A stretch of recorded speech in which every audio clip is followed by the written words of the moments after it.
It's okay to not be okay. We started the Vet Med Health and Wellness Club here to start to provide some resources for students to deal with stress, like exercising and group activities.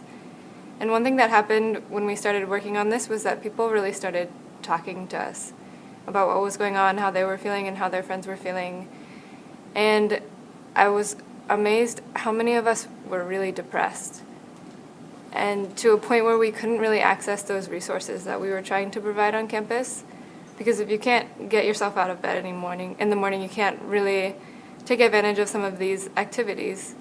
So I talked to a lot of classmates. Some of them have never felt depressed before in their life, but all of a sudden they're overwhelmed, they're not feeling like themselves, and they don't know what to do. And then other of us, like myself, have been dealing with depression for years, or anxiety or chronic illness, and it's just getting to an unmanageable point with vet school. We aren't able to deal with it as well anymore.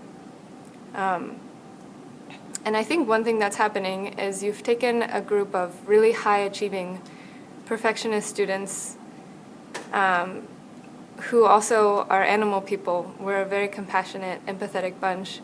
And you put them together in this high-stress environment, and we feel for each other. And so the anxiety and the stress and the depression, it kind of compounds. It's tangible. So it's a hard environment to be in. And while I think the things that we're doing and the resources we're providing are so important, and I'm very impressed with what the students have gotten done and what the school is offering us, I think that it's time to take it a step forward and address this environment and figure out what is it about vet school that's so hard. It's not just the academics.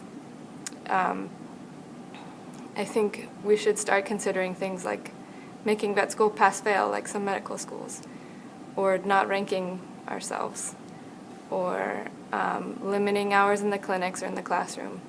I think these are conversations that need to start happening at the institutional level.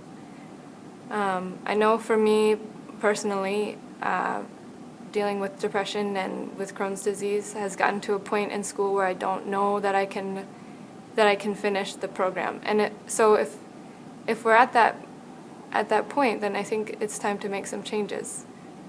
Are the way that we do things important enough that we would lose colleagues? That's what we're facing, I think.